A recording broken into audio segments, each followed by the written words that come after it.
Hi everyone, I'm Janice Binns, and today we'll be doing a functional behavioral analysis with Miss Lindsay Tamar and her son, Augustine, St. Augustine. Hi, Mr. Augustine. Mr. Piku, say hi. Okay, I am a BCBA, a board certified behavior analyst, and I just want to thank you for being here today and taking the time out to complete this functional analysis with us. Okay, but first, before we get into it, I would like to have your consent. I'll read you the consent and then I'll have you sign it. Okay, so as part of the comprehensive evaluation of problem behavior, you're being asked to complete a functional analysis questionnaire. This FAST asks a number of questions about your relationship with your son and the problem behavior experienced by your son. We call them learner, if that's okay with you, right? Mm-hmm. Okay, so whenever I refer to him as the learner, I'm talking about Mr. St. Augustine here, okay? The information gathered on the FAST will help us develop a treatment plan tailored to the needs of the individual who will be receiving services. That's Mr. Piku here, right? The information gathered on the FAST will remain confidential, and this means that the interviewer cannot share any information obtained. I am the interviewer, so I will not be sharing any information obtained with anyone outside of the treatment team without your permission, of course, right? There are some legal limitations to this assurance of confidentiality. We are legally required to report suspected instances of child abuse and or neglect, elder abuse or neglect, and dependent adult abuse or neglect. If the services are funded by insurance, we are required to share information with your insurance company. And finally, if a court orders that we disclose information from the questionnaire, we must comply with that order. All right, so I'll have you sign that I have discussed the FAST questionnaire with you and that you agree to complete the questionnaire with me today. I understand, you understand, that you may withdraw your approval at any time.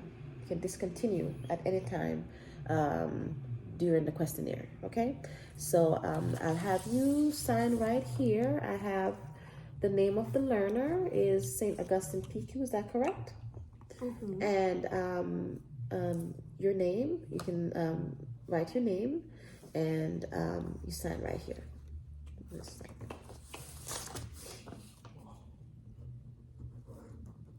Thank you. Mm-hmm.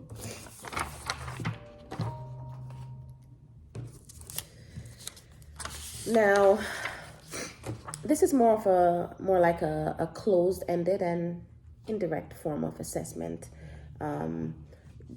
mainly because I'm taking information from you, right? So, but you can start off by giving me an overview of your son, and like what's his date of birth, what is he like, and what does the behavior look like? Okay, he was born on November 23rd, 2011. Mm-hmm. He's 13 years old. Mm-hmm. He is diagnosed with autism spectrum disorder. Oh, wow. Along with behavioral and developmental disabilities. Okay. He's currently an inpatient at the psychiatric hospital in Trenton. Mm-hmm. Okay. And also lives in a community residential facility. Oh, okay. What's the name of that facility? Ark Mercer. Oh, okay. I know that. I know. In Hamilton? Yes. Okay. Okay. Wonderful. You like it there? It's okay. You can talk about it later. It's okay. Okay. He lives with me and his younger brother. Okay. We have a family history of ASD as well as schizophrenia. Okay. He has a history of property destruction, which has prompted multiple referrals for behavioral analysis, behavioral assessments. Okay. He was referred to you and your team for functional analysis due to the frequent occurrence of property destruction. Oh, okay. Okay. And what does the behavior itself looks like? What do you see when he's having these problem behaviors? Throwing objects, hitting, breaking, damaging furniture items. Okay. Okay. Okay. Okay, great. All right. And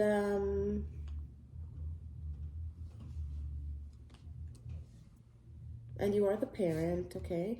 So I'm just gonna ask you some questions from the questionnaire, okay?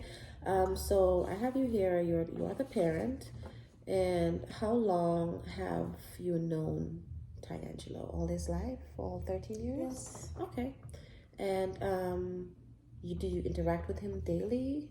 Well, I know you said he's living at a residential facility, but when he's home, it's every day, right? Okay.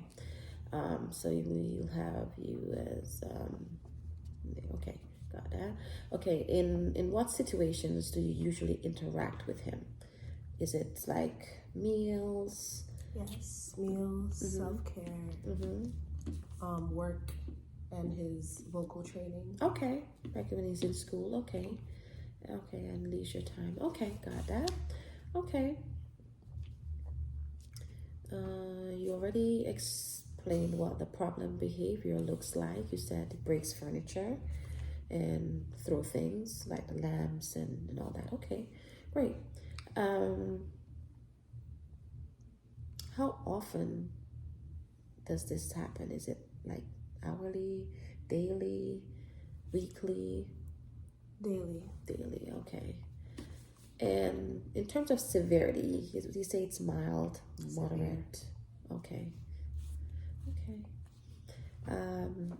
In situations in which the problem behavior is most likely to occur, would you say it's daytime? Is it one time a day, 2 times a day? 2 times. 2 times, okay. And the settings or the activities, is it usually during training? Training, yes. Okay. Or when he's home? Okay. Self-care activities. Okay. Okay. Just those two, okay. And who's present when this is occurring? Myself or the staff. Okay. Or their family. Okay. Okay.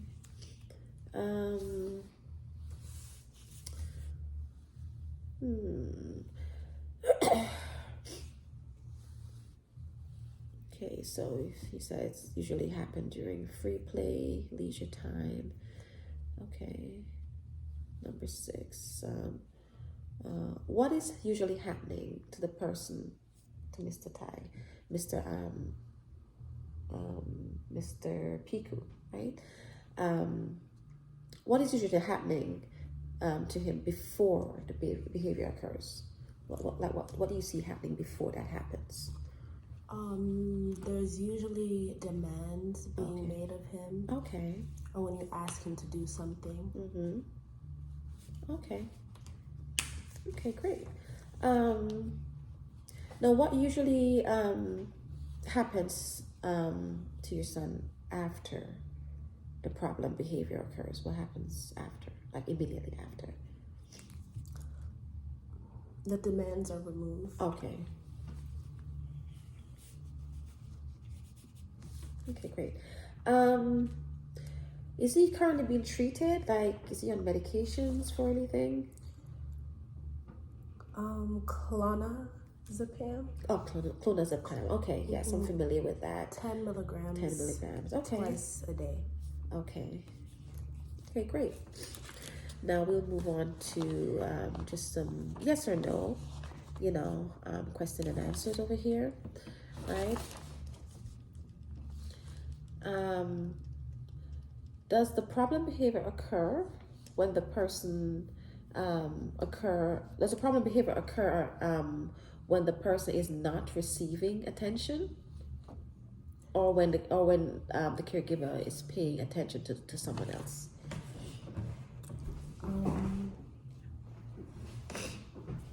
Oh, are you okay? Yeah. Okay. Oh, I got it. It's okay. What do you want to eat later? McDonald's.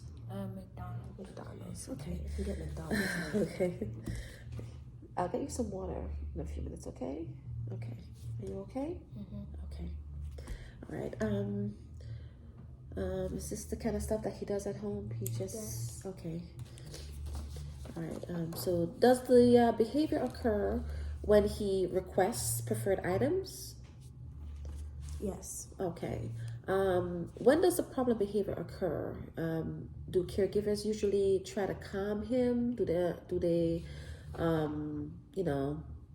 or do they involve any kind of preferred activities? Ask him if he wants to do something that he likes to do or anything like that. Bless you. So number 3. When the problem behavior occurs, does the caregiver usually try to calm him down?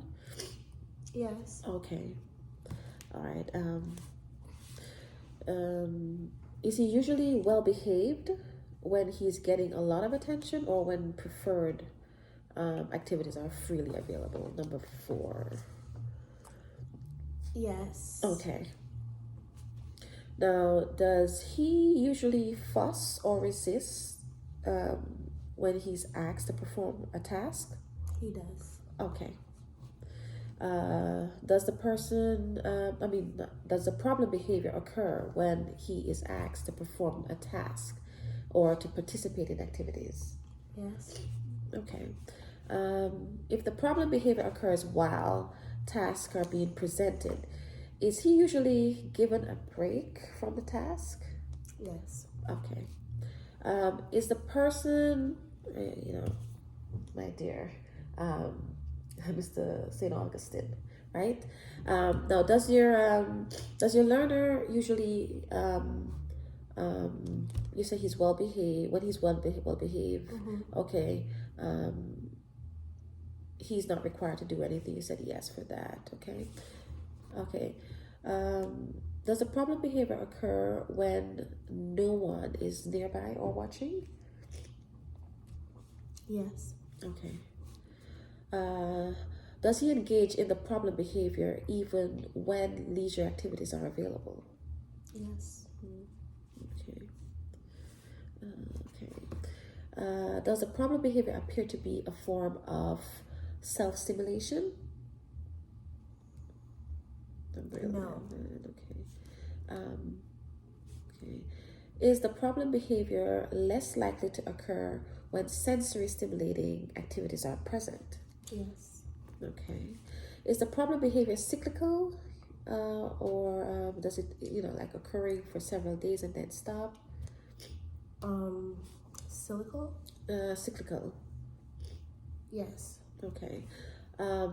Does he have recurring painful conditions such as ear infections, allergies? Yes. Okay. Is the problem behavior more likely to occur while he's ill? Yes. Okay. Is he experiencing if he's experiencing physical problems and these are treated, does the problem behavior go away? Okay. All right. So this ends the questionnaire. Thank you so much. You've been a great sport. So just so you know, we don't intervene until we know the functions of the behavior, which we will be able to conclude, after completing, this assessment. First, I have to make sure the behavior is socially significant. Then I'll collect data, to include ABC data, which is what happens before the behavior. We call it antecedent. And then we look at the behavior itself. And then we look at the consequence, which is what happens after the behavior occurs, right? So after which we will analyze and score the data and the functions of the behavior. And once all that is done, then we will be able to write a behavior plan to fix this issue for you and Mr. St. Augustine. Okay, are you excited? Mm-hmm. Okay. When I say functions of behavior, I'm talking about there's 4 functions. You have attention, escape, which is, he does these behaviors just to, you want to be left alone. Mm-hmm. So that's escape. And then you have tangible.